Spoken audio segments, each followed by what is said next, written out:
everybody. It's Zeus Kerravala from ZK Research, and I'm back for day 13 of the 12 days of Cloudmas. You might ask, well, how can you have 13 days when there's only 12 days? Well, I have a very special guest here, so this is a special bonus day of the 12 days of Cloudmas. I'm joined by Dave Silke, Chief Marketing Officer with Mitel. Dave, why don't you say hi to everybody? Hey, Zeus. Thanks, everybody. Appreciate you having me on the 13th day of Christmas. So that's great. Yeah, Dave is joining live from Galway, over there in Ireland. So if we had had a 13th day, we would have probably had leprechauns leaping, I don't know, or something Irish themed. With a lot of these products, I've actually recorded on the vendors' products, and we're using my team meeting here. And obviously, since the pandemic's grown, you've probably seen an increase in usage in the product. But why don't you tell us a little bit about my team meetings? Yeah, so My Team Meetings is our video collaboration solution. We sell it on top of, well, you can have it outside of your call control platform, but it's the way that Mitel encourages video communication and collaboration. We actually launched the product right at the beginning of COVID and the pandemic. So we kind of had this uprush of, we need this solution, and we had an opportunity. We were kind of doing it in a pilot phase, but once we had the opportunity to go live, we just went, and it's been great. It's made a massive difference for us. So glad we get to use it. Yeah, no, it's quality is good. Came up fast, so it's good to see that. And I've used it for other things, and I can attest to the quality. It's a good product. Now, I've been, as an analyst, I've been covering this kind of technology for 20 years. And I'm a Canadian boy, so I'm very familiar with Mitel, having its roots there. But Mitel isn't the same company. People may not know this. It's not that same little company based out of Canada, Ontario anymore. You've actually grown quite a bit, right, through both organically and inorganically. So give me an idea of the state of Mitel today. Yeah, so Mitel, over a 45 plus year history, went from, as you said, a small little company into one of the biggest communications and collaboration companies on the planet. There was a lot of organic growth and inorganic growth as the company kind of bought up companies, bought market share. ShoreTel would have been a good example of that acquisition 3 or 4 years ago. But it's definitely changed, I think, certainly over the last years. As Mary McDowell came in as the CEO a little over a year ago, and we kind of really embarked on, what is the Mitel opportunity that we need to define for ourselves versus, you're going to purchase company X, Y, and Z, because you've got to make sure that all of these things work together and they work in unison. So I would say for the last year, we've really focused on, do we have the right foundations in place, being specific on the UCaaS portfolio around My Cloud Connect, making sure it's stable, it's robust, it's working, it's agile. A lot of support in terms of making sure that product was good as it could be. And the other thing we really focused in was, what are the unique assets that Mitel has as a company? So we have tens of millions of customers all over the world, using lots of communications and collaboration solutions. The other piece we have is a huge mid-market partner base, serving those customers. And if we've learned nothing over COVID, we've definitely learned the complexities of the challenges that customers face. And now more than ever, not only do they need Mitel, but they certainly need the partner to support that. It's been complex. It's been ever fast. I mean, the change of speed since COVID has come in is just mind-boggling. So that's been a massive change for us. Yeah. Now, this podcast series is actually themed cloud, right? And you mentioned cloud a couple times, my cloud, things like that. Yeah. But the term cloud does mean different things to different people. If you're a SaaS-only vendor, then cloud equals SaaS. Yeah. But there are different types of customers, right? And so you've designed your portfolio to meet the needs of companies that need public, private, hybrid. So why don't you, kind of walk through that and what kind of clouds are still in existence, and who are they suited for? Yeah, there's all sorts of clouds in existence, and they will be for quite some time. Look, we all acknowledge the fact that the acceleration rate to cloud it's just growing all the time. But if we look at the global set of customers that we have, we can see some that are operating off private clouds. There's others that have a combination of hybrid. They maybe have a private cloud instance, but they're using applications that reside in public cloud. More and more, you're seeing a comfort level in terms of communications as a service residing in public cloud. And you're seeing more and more of that. The kind of way we would describe it with the customers that we work with, and a real emphasis on those customers is we'll ask them, we'll have three questions. One is, are you current on your latest version of what you have today? That could be software, it could be applications, to make sure that you're really taking advantage of it. The second is, can you do more? What are the cloud applications that you may need to access? Again, it could be public, it could be private. More and more importance in terms of the integration into your existing systems. And the third piece is, what do you need to do to modernize the network that you're sitting on today? And that's become a really, really important question. So one of the things we faced in COVID was the immediate rush to, hey, I've got to get everybody working remote. I've got to do that. Can I do that in my on-premise environment? Of course, the answer is yes, you can. Others that may have been in the SMB space would have gone, look, I've got to make sure that I can access that in a public cloud environment. Can I do that? Yes, you can in My Cloud Connect. So I think Mitel is in a fortunate position that we've got lots of on-prem customers, we've lots of public cloud customers, we've lots of customers that sit in that space in the middle where it's a hybrid environment, and we feel very comfortable in being able to serve the need of all of those customers depending on what it is that they're dealing with, whatever challenge. That's good.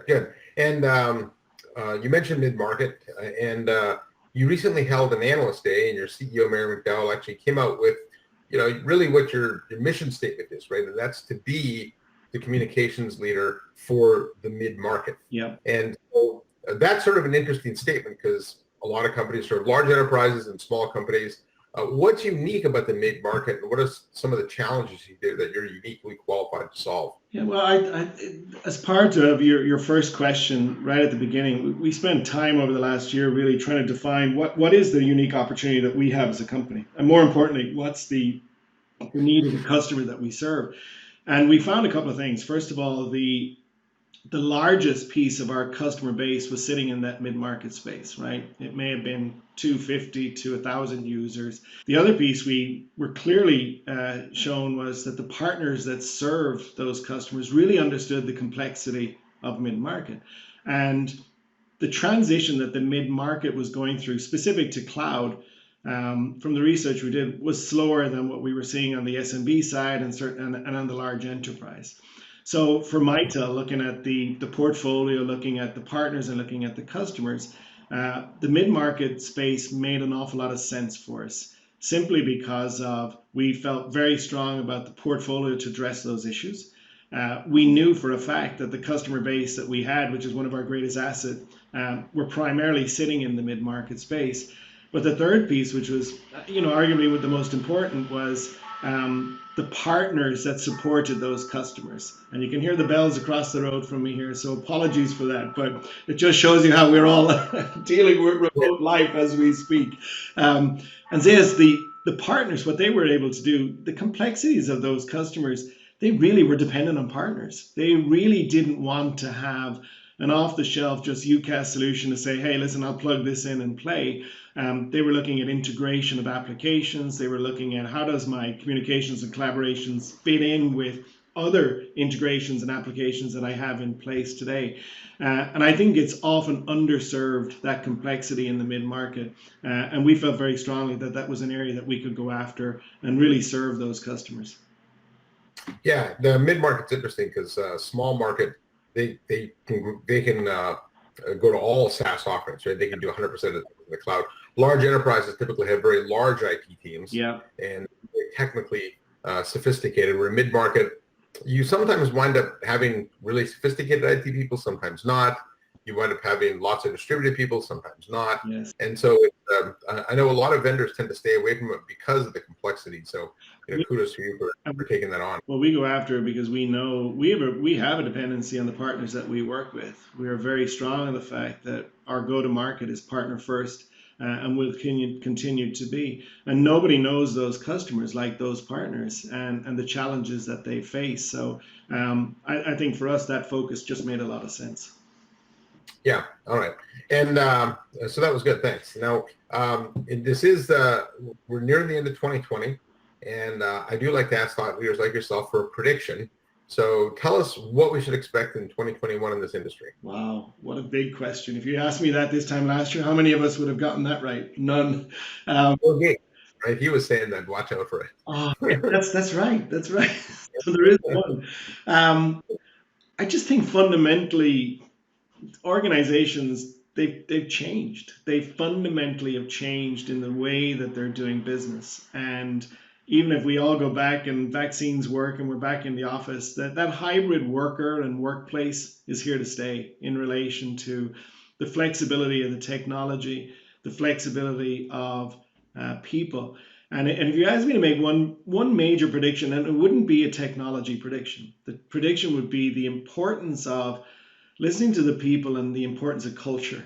And I think we certainly notice with anybody that we've been trying to bring in as an employee, it's one of the number one questions is not tell me about, can I work from home? Because that's obvious, but tell me about the culture. And are you going to listen to me as a person? Can I buy into what Mitel is trying to achieve? And I would hope that, certainly for us as a company, we're trying to put that people first piece together. So a major prediction, look, is it that major prediction? I do think that the importance of culture, the importance of people, the importance of really balancing that challenge between work and life, which has just become this blended life, will really take precedence as we move forward. I think it's always, well, I wouldn't say it's always, but it definitely has been underserved. A lot of lip service has, we've talked about people and the importance before. We definitely have learned the importance of culture, the importance of diversity, the importance of inclusion. And I think that's just going to be a major thing in 2021. Yeah, you say, you kind of rolled your eyes at, is this really a big prediction? It is in a way, because I think along the way we kind of forgot about culture and the importance of people. I almost think that what 2020 brought us was sort of a fundamental reset of life and making us look at what's important. So that is a good prediction, and I hope more business leaders do take that seriously. I think you're right. I think one of the things we'd say is, look, it wasn't the technology that changed, it was the use case that changed. It was the need very quickly for individuals to work remotely, just as we're having this conversation. The technology has been there for a while to do that. And now the overlay and important piece of that is, how are we managing the people interface? Because we're yearning for that connection, right? We're individually and collectively, we're yearning for it. And please God, that happens sooner rather than later. But we've all been taught a lesson about the importance of people. Yeah. Well, Dave, I certainly appreciate your time, and hopefully if things go the way you say they do in 2021, I'll be seeing you at a Major League Baseball park, Premier League soccer stadium, or somewhere else where the Mitel logo is splashed all over the place. So I hope that happens soon. Thank you, Zeus. We're certainly looking forward to that. On behalf of Dave Silke from Mitel, I'm Zeus Kerravala from ZK Research, wishing you all a happy Cloudmas.